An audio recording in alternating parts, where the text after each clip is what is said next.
एक गरीब कुम्हारिन जिसकी मूर्ति बनाने की कला ने राजकुमार तक को अपना दीवाना बना दिया। दोनों का प्रेम, लेकिन वही प्रेम बन गया उसके जीवन का श्राप। रानी की शर्त, दरबार का षड्यंत्र और एक रहस्यमयी मंदिर जहां छिपा था ऐसा रहस्य जो पूरे राज्य की किस्मत बदलने वाला था। एक छोटे से गांव में जहां धूल भरी गलियों और मिट्टी के घरों की सादगी बसी थी, वहां रहती थी चंद्रावती। चंद्रावती एक कुम्हारिन थी जिसके हाथों में मिट्टी को मूर्तियों और घड़ों में ढालने की जादुई कला थी। उसकी उंगलियां मिट्टी के साथ ऐसी नाचती थीं मानो कोई नृत्य हो, और हर घड़ा, हर मूर्ति में उसकी आत्मा का एक हिस्सा बस जाता था। चंद्रावती की आंखों में सपने थे, लेकिन उसकी दुनिया उस छोटे से गांव की सीमाओं में सिमटी थी। गांव वाले उसकी तारीफ करते, पर कोई नहीं जानता था कि चंद्रावती के दिल में एक ऐसी कहानी लिखी जा रही थी जो इतिहास के पन्नों में अमर हो जाएगी। दूर एक विशाल महल में रहता था राजकुमार महेंद्र। वह अपने राज्य का इकलौता वारिस था जिसके कंधों पर एक दिन राजपाट की जिम्मेदारी आने वाली थी।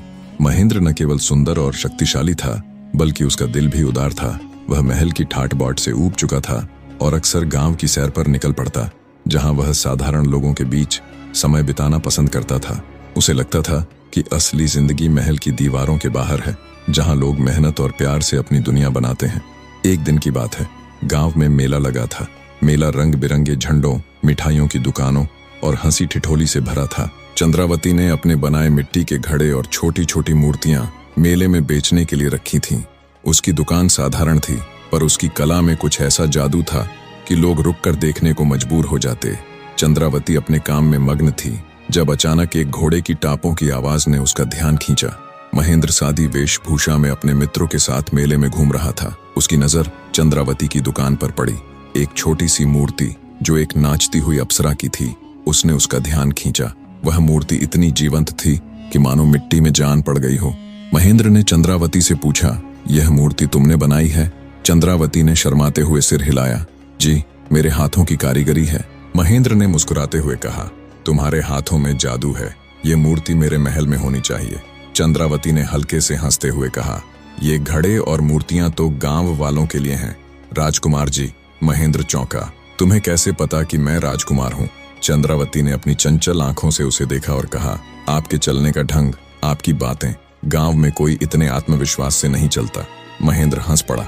उसने मूर्ति खरीदी और चंद्रावती से वादा किया कि वह फिर आएगा। चंद्रावती ने इसे मजाक समझा, लेकिन महेंद्र का दिल उस सादगी और कला में खो गया था। अगले कुछ दिनों में महेंद्र बार बार गांव आने लगा।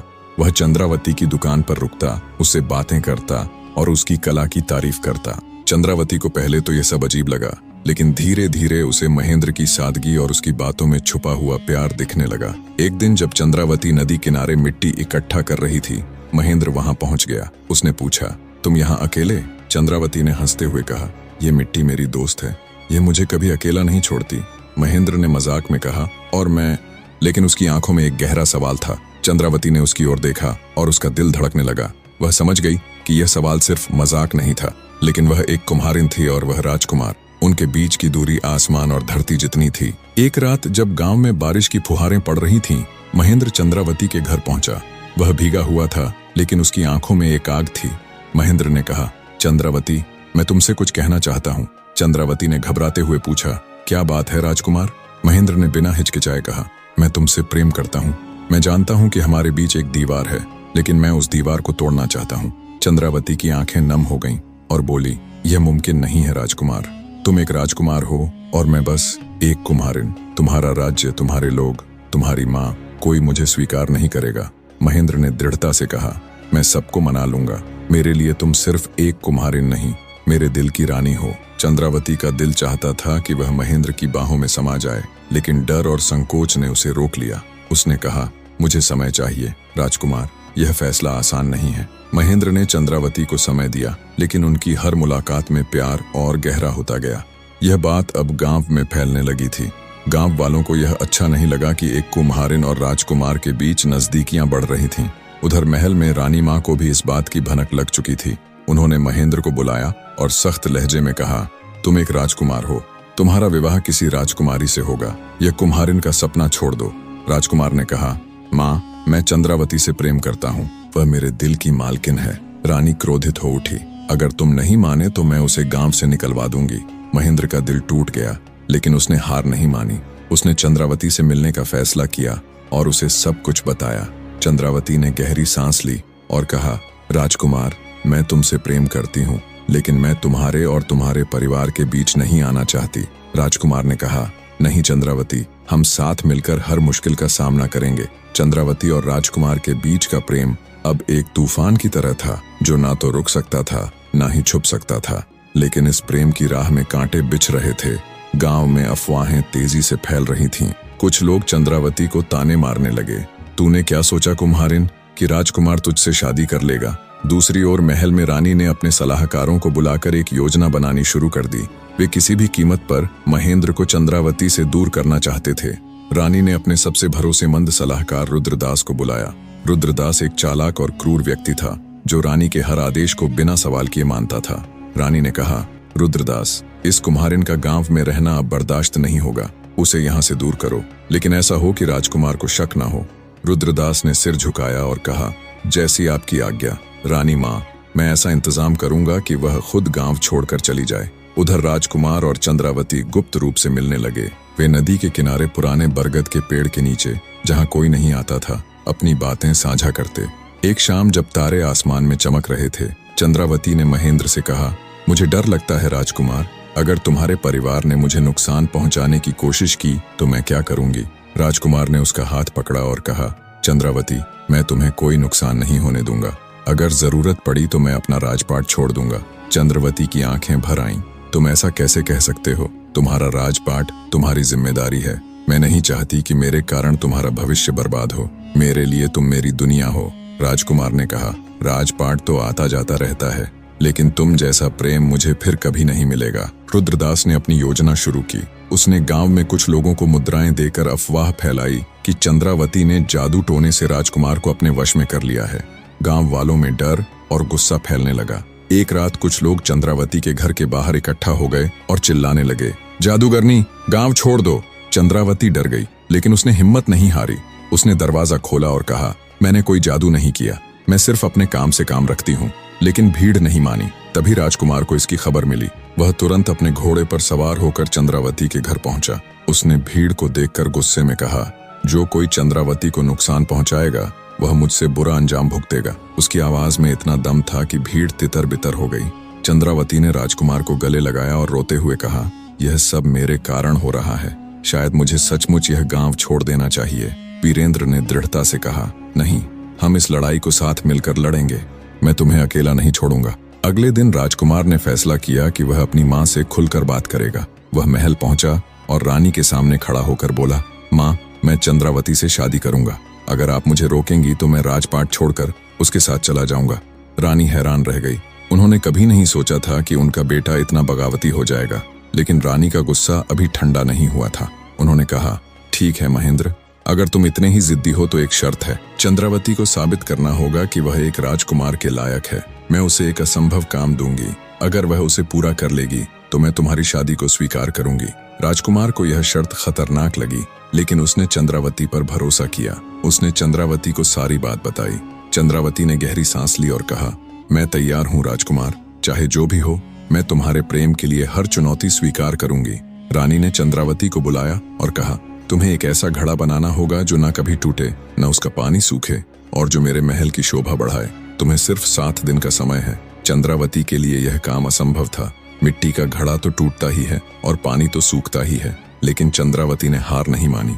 उसने अपने छोटे से घर में दिन रात काम शुरू किया। राजकुमार उसका हौसला बढ़ाता रहा, लेकिन रुद्रदास की नजरें अब भी चंद्रावती पर थीं। उसने सोचा कि यह मौका है चंद्रावती को पूरी तरह खत्म करने का। उसने एक नई साजिश रची, जिसका पता न चंद्रावती को था न राजकुमार को। चंद्रावती ने रानी की दी हुई चुनौती को स्वीकार कर लिया था, लेकिन उसका दिल जानता था कि यह काम आसान नहीं था। एक ऐसा घड़ा जो न टूटे, न उसका पानी सूखे और जो महल की शोभा बढ़ाए, यह मिट्टी के किसी साधारण घड़े का काम नहीं था। चंद्रावती ने अपने छोटे से घर में एक कोने को अपना कार्यस्थल बनाया। उसने अपनी सारी कला, सारी मेहनत और सारी आत्मा को इस काम में झोंक दिया। रात दिन वह मिट्टी के साथ जूझती रही, नए नए तरीके आजमाती, लेकिन हर बार कुछ न कुछ कमी रह जाती। राजकुमार हर दिन चंद्रावती के पास आता, उसे हौसला देता। वह कहता, चंद्रावती, तुम्हारी कला में जादू है, तुम जरूर कुछ ऐसा बना लोगी जो सबको चकित कर देगा। चंद्रावती मुस्कुराती, लेकिन उसकी आंखों में थकान और चिंता साफ दिखती थी। वह जानती थी कि यह सिर्फ एक घड़े की बात नहीं थी, यह उसके और राजकुमार के प्रेम की परीक्षा थी। रुद्रदास, जो रानी का वफादार सलाहकार था, चुपके से चंद्रावती की हर गतिविधि पर नजर रख रहा था। उसे पता था कि अगर चंद्रावती यह घड़ा बनाने में सफल हो गई तो रानी को राजकुमारी और चंद्रावती की शादी माननी पड़ेगी। यह उसके लिए बर्दाश्त से बाहर था। उसने एक खतरनाक योजना बनाई।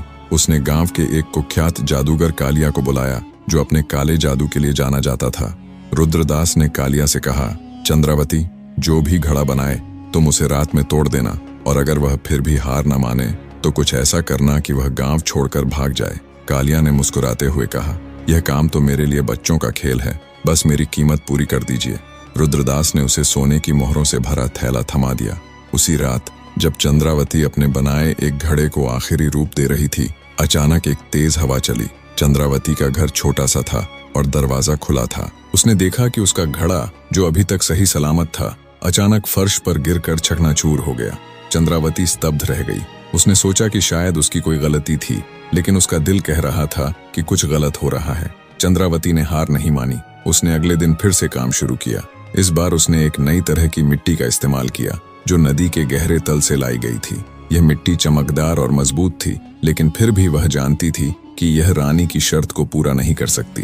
तीसरे दिन जब वह अपने नए घड़े को चूल्हे में पकाने के लिए रख रही थी, राजकुमार उसके पास आया। उसने चिंता से पूछा, चंद्रावती, तुम ठीक हो ना? चंद्रावती ने उदास स्वर में कहा, मैं कोशिश कर रही हूँ राजकुमार, लेकिन हर बार कुछ न कुछ गलत हो जाता है। मुझे लगता है कि कोई मेरे खिलाफ साजिश कर रहा है। राजकुमार ने उसकी बात गंभीरता से सुनी। उसने कहा, मैं इसकी तह तक जाऊंगा, तुम बस अपने काम पर ध्यान दो, मैं तुम्हें कोई नुकसान नहीं होने दूंगा। राजकुमार ने अपने सबसे भरोसेमंद दोस्त अर्जुन को बुलाया। अर्जुन एक चतुर और छोटा सा गांव का लड़का था, जो महल में राजकुमार का साथी था। राजकुमार ने उसे चंद्रावती के घर के आसपास नजर रखने को कहा। उस रात जब कालिया फिर से चंद्रावती के घर में घुसने की कोशिश कर रहा था, अर्जुन ने उसे पकड़ लिया। कालिया ने भागने की कोशिश की, लेकिन अर्जुन ने उसे पकड़कर राजकुमार के सामने पेश कर दिया। राजकुमार ने कालिया से सख्ती से पूछताछ की।